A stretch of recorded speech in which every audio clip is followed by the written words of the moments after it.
Welcome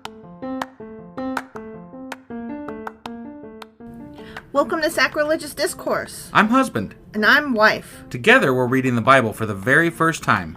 We grew up without religion and wanted to know what all the fuss was about. Well, what have we learned so far? That God is a dick, and apparently some people believe in talking donkeys? We're not trying to pass ourselves off as experts. Nope, we're just reading the Bible for the first time and giving our first take reaction. If you'd like to join us in this venture, you might consider starting at episode 1. Otherwise, jump in wherever you like.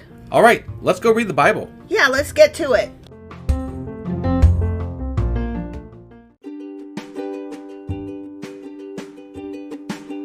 Hey wife, did you know that Anchor is sponsoring our show? Really? Don't we use Anchor to distribute our podcast on Spotify and Apple Podcasts? Yeah, and we are on just about every other platform available as well, thanks to them. Why do we use Anchor as our podcasting service? Well, they make editing and distributing our show a breeze. What if one of our listeners wants to start their own podcast? Then they should head over to anchor.fm or download the app to get started. Awesome! You guys should go do that right now! Husband! Wife! Do you remember what happened yesterday? As I recall, I believe David had a really large sword he was hefting around, and then he pretended to be crazy by drooling and stuff in front of people so that he didn't get killed. That's right! That's exactly what happened. Okay, all right. Yep. It was a really short chapter. It was super short. Yeah, all right. So that was 1 Samuel chapter 21, and today we are doing 1 Samuel chapter 22. All right, and before we get into it, I do want to throw a shout out here because we just got a new Patreon subscriber. Who is it? His name is Kevin B. Kevin, thank you. Yeah, thank you so much. We really appreciate your support, and he did let us know that he was listening. He heard us. Found out about. I can't talk. Try again. Man, found out about us on Twitter. Man, I'm having problems tonight. Usually it's me. I know, right? Okay, so he found out about us on Twitter. Yeah, and he said he had tried to read the Bible in the past, and it was boring, and we're not boring, so there you go. We're anti-boring. I mean, that's what people say sometimes. So. Thanks, Kevin. I feel better now. Yeah. All right. So, are we ready to go read some more Bible in a not boring way? Yes. All right, let's go do this. Okay.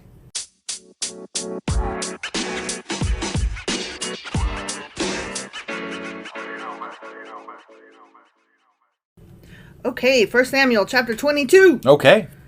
We're continuing with David's flight. With his flight? His fleeing. Is he still crazy? I guess. I don't know. It's just there's no title chapter. Oh, chapter so title. It's continuing on from from yesterday. Jesus, are you here? I'm not. I've got a lot of things on my brain right now. Okay, well, I've been arguing on Twitter way too much today. Oh my God! Yeah, it's a problem. Why do you do it? Because I can't stop sometimes. It's like somebody's so wrong that they have to be righted, and then they can't be righted. So I'm like, I just can't stop, and I'm like, oh, and then I have to step back, and I'm like, okay, enough. I gotta quit. I'm muting this motherfucker because they're stupid. Yes. So that is the way. They can continue to comment all they want, but I'm done. I'm done. Well, I'm glad you're done with that guy. I'm done with that guy. All right. So we're continuing. Okay. So David left Gath and escaped to the cave of Adullam. They let the crazy guy escape with a fucking huge ass sword and drooling? Yeah. Wow. They let him go. They were like, "You too crazy. Get."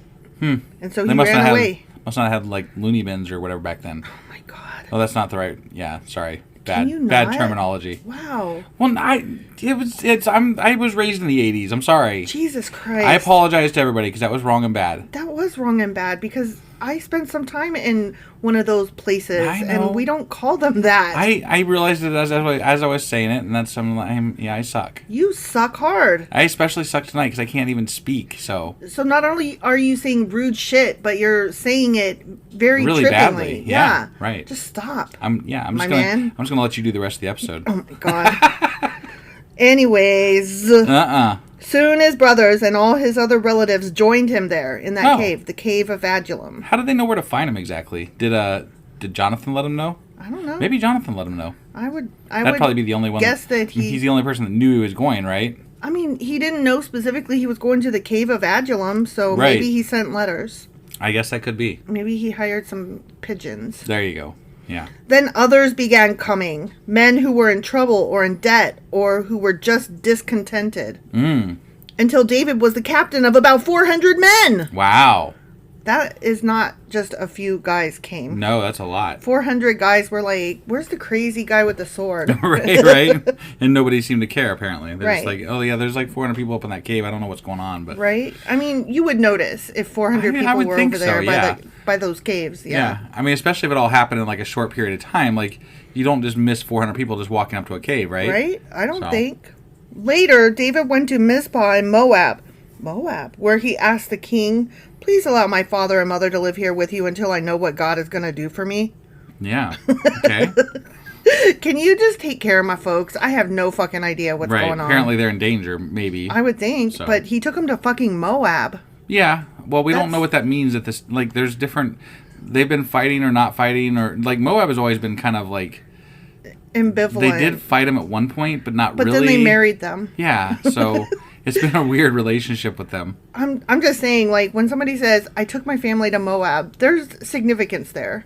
Yeah. I mean, it's definitely outside of the realm of normal, like, Israelite territories. So, yeah, that's what I'm saying. So David's parents stayed in Moab with the king during the entire time David was living in his stronghold. Cave. One day, the prophet Gad told David, leave the stronghold and return to the land of Judah. Okay. So David went to the forest of Hereth. Okay, that's the end of that little section. Got it. Okay? Yep. So now we're in the next part of the chapter, which is called Saul Kills the Priests of Nob. Oh, shit. You are a knob. What? I just felt like you're trying to make a stupid joke, and then it was really dumb. Yes. Okay. That is exactly what happened. And then I called you out on top of that, so sorry. Fuck you. The news of his arrival in Judah soon reached Saul. Yeah, well, how could it not? Right, yeah. At the time, the king was sitting beneath the tamarisk tree on the hill at Gibeah, the tamarisk tree. Yeah. Holding a spear and surrounded by his officers. If Saul was holding a spear, I would not be around him because he is a spear-throwing motherfucker. Yeah, no. Get the guy like a spear dartboard or something. Be like, dude, just throw it at that. Remember when they used to have those lawn dart things? Yeah, they banned that shit out of that. You know why? Because kids are dying. No, one kid died, so they got rid of them. But yet, how many kids die in school shootings and we can't get guns out? Right, yeah. Right? I kind of liked lawn darts. I thought it was a cool idea. It is a cool idea, except that, they're fucking dangerous. Right. But as are darts in general. I mean, yeah, if you stand in front of a dartboard while somebody's throwing darts, that's not a good idea. How about if we just don't throw darts? I don't know. I don't know. You could make plastic lawn... I'm sure maybe there's plastic lawn darts. There probably are. I mean, there's plastic darts, for that matter. Yeah. So, listen here, you men of Benjamin, Saul shouted to his officers when he heard the news. Has that son of Jesse promised every one of you fields and vineyards? Has he promised to make you all generals and captains in his army? Is that why you have conspired against me? Probably not. For not one of you told me when my own son made a solemn pact with the son of Jesse. You're not even sorry for me. Ugh. Think of it, my own son encouraging him to kill me, as he is trying to do this very day. Did anybody know that his son made that pact? Because it was a pretty secret thing, I thought, at the time. Or maybe they found out afterwards. They probably found out afterwards, but nobody, told. Somebody fucking told him. Somebody told him. Because he knows now. Right. I mean, okay, it could be a thing where he, asked his son, Jonathan, go get that guy. And Jonathan maybe told him himself, Dad. It's true, because Jonathan's kind of been upfront about, dude, no, that's not cool. Dad, you need to chill the fuck out. He's actually a really nice guy. Yeah. And you keep trying to kill him, and then you try to kill me. Right. What the fuck is wrong with you? I made a pact to this guy. He's my friend, stupid. Right. So, also, he married your daughter. Yeah. Remember? Yeah. Remember and how he's good? she was on his side, too. Yeah. So, maybe think about your stance here. I'm thinking that probably Jonathan told his dad himself about the pact. All right. I mean, maybe when he didn't have a dart or a dart, maybe when he didn't have a spear around, Yeah. Put your spear down so we could chat. Right. Yeah.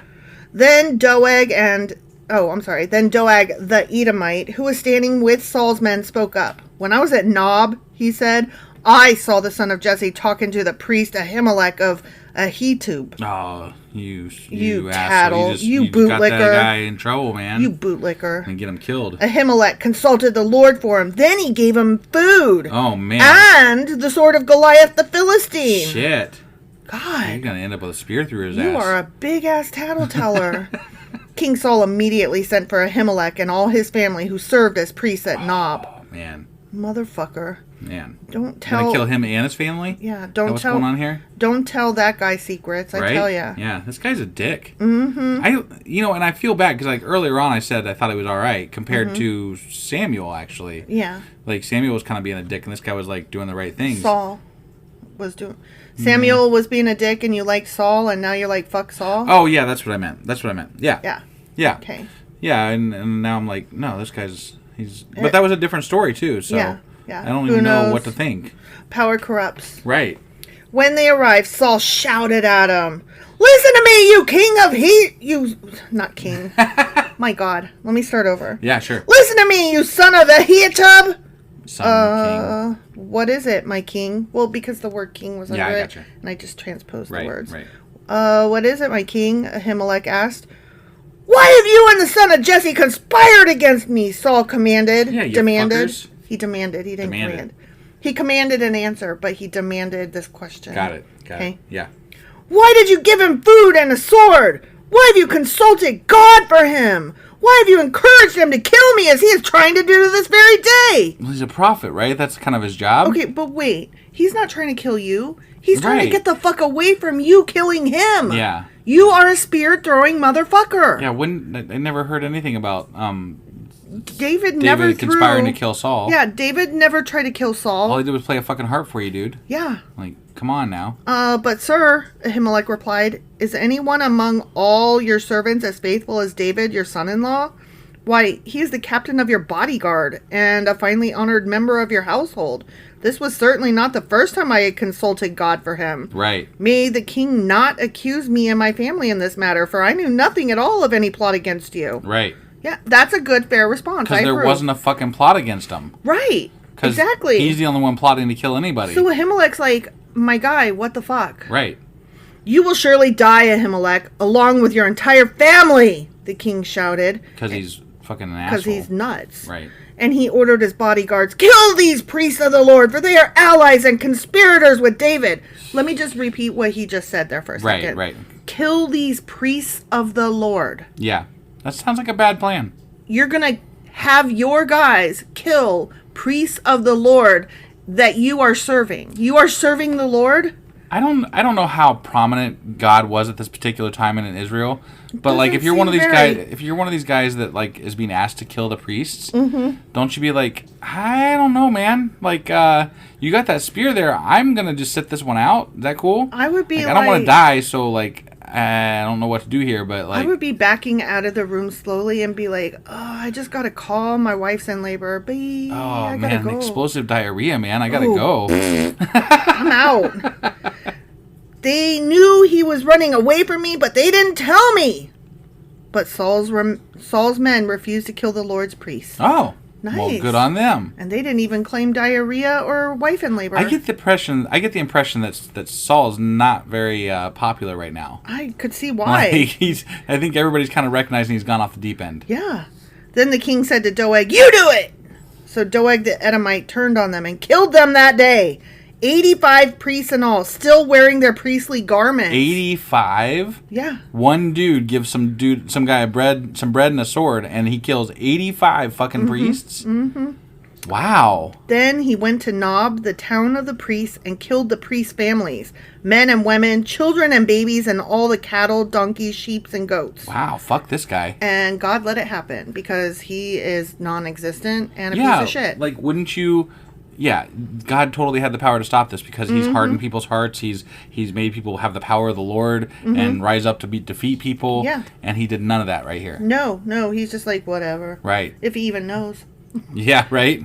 Yeah. He ain't even paying attention. Maybe it's outside of that little circle where everything happened in the Middle East. Maybe they went too far. They went too far afield. His radar was a little out of tune at that point. I didn't see that cave. Only Abiathar, one of the sons of Ahimelech, escaped and fled to David. When he told David that Saul had killed all the priests of the Lord, David exclaimed, "I fucking knew it. When I saw Doeg the Edomite there that day, I knew he was sure to tell Saul. Now I have caused the death of all your father's family." Oh, that's sad. I'm glad that he's like, that was on me. Yeah. I'm so sorry. He's empathetic. Yeah. He cares. He's a nice guy. I mean, so far. Yeah, till he gets in charge. Right, yeah. Stay here with me and don't be afraid. I will protect you with my own life. For the same person now wants to kill us both. The end.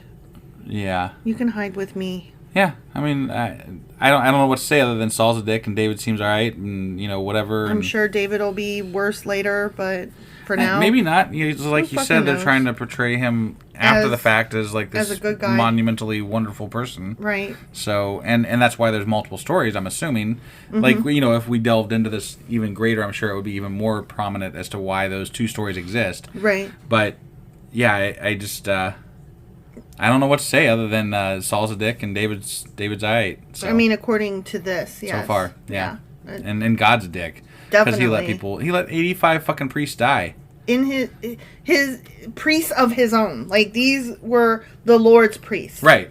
I gotta kind of wonder what happened to the guys that refused to kill the priests. Right. They didn't cover that, but, we're talking about Saul here, and I have to believe that Saul didn't let that just slide. Yeah. So... Unless they were like, I lost my sword.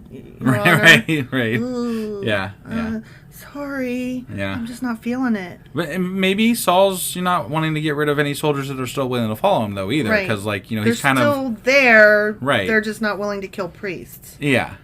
Like, what do you do, I don't know. I mean, that's the ultimate, do you obey orders even when you know they're wrong? Like, kind of like if you're one of the cops in Uvalde and your boss is telling you, don't storm the school, do you follow those orders? Or do you buck orders like it turns out a couple of the cops did and go into the school anyway? I guess you kind of have to weigh consequences, right? What's the worst consequence that could happen versus the outcome that you could affect? It's not just the consequences. It's what can you sleep with at night. Well, and the outcome that you can affect. If your death is going to mean nothing in the end of it, okay, let's just say this. You have a family that you take care of, right? Mm-hmm. And let's say that if you don't kill these priests, you're going to die and your family's going to die and somebody else is still going to kill the priests, right? Mm-hmm. I'm not saying that you should kill the priests, but at the same time, the consequences for the person that's going to die remain the same, and your consequences get worse. Your family dies, and you die on top of it. Okay, so if you were told you have to go kill these people, children, everything, whatever, right, or we're going to kill your family, would you be able to do it? I don't think I could do it. But at the same time, if we're being logical about it, logically, someone else is going to do it. Right, but that's what I'm saying. It's not just a matter of weighing the consequences. It's also a matter of what you can sleep with at night, what you can deal with in the depths of your soul. I don't think I could deal with it. I think what I would probably do if I thought I was going to die for saying no is I would try to fucking kill Saul. Right. Because at least I can do something, right.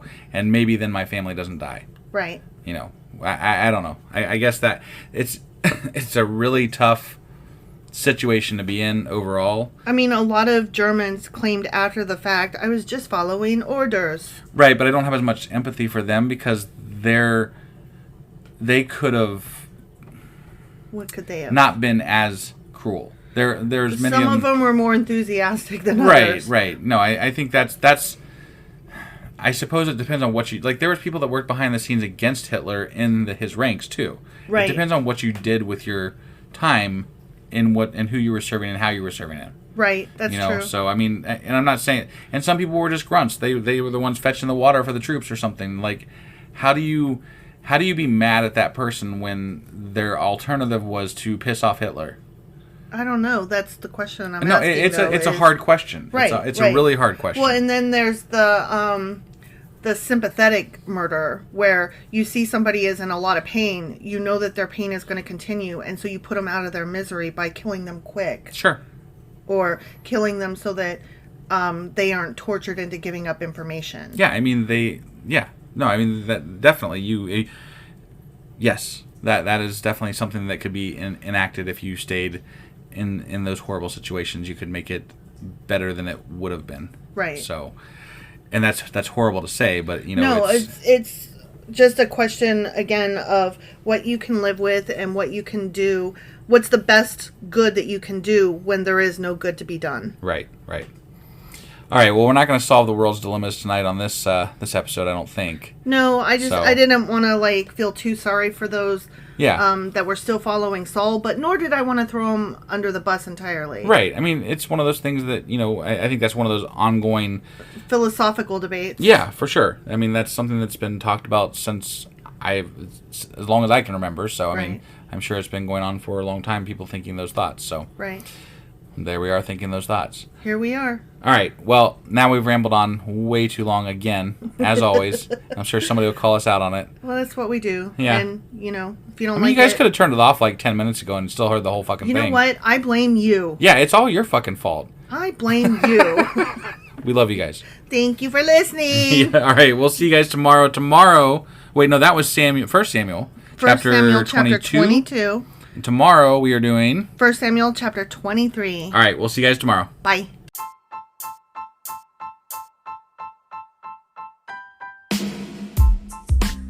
Hey wife, I guess that's the end? But husband, that's just sad. It doesn't have to be. We are on lots of social media platforms like Twitter. Our handle there is sacrilegious_D. For D's nuts. Oh my God. Stop doing that. Anyway, we're also on Facebook, Instagram, and Pinterest. There's a link to all of our social media sites at our website. Ooh, we have a website? Yeah, it's sacrilegiousdiscourse.com, where you can also find a link to our merch shop. We have a merch shop? Yep, we have podcast-themed clothing, mugs, notebooks, and more, as well as an atheist and science-themed products. Wow, our fans should really go check that out right now. Definitely. They can get in touch with us by sending an email to sacrilegiousdiscourse@gmail.com. But before they do that, we could really use some help. Oh yeah? With what? Well, it's not free running the podcast, and we need some financial support in order to get better equipment, which will free up time so we can concentrate on our podcast and our fans. Okay, so what should they do? Head over to patreon.com/sacrilegiousdiscourse and sign up as a contributor on our podcast. Supporters there receive additional bi-weekly episodes that we record just for our Patreon members for as little as $2 a month. Also, we'd really appreciate it if you would like and subscribe on whatever platform you're using. And Apple Podcast reviews help us out tremendously. Like and subscribe. Leave an Apple review. Join us on Twitter. Support us on Patreon. That's a lot of instructions. Don't forget to say thanks. Thanks. Okay, bye.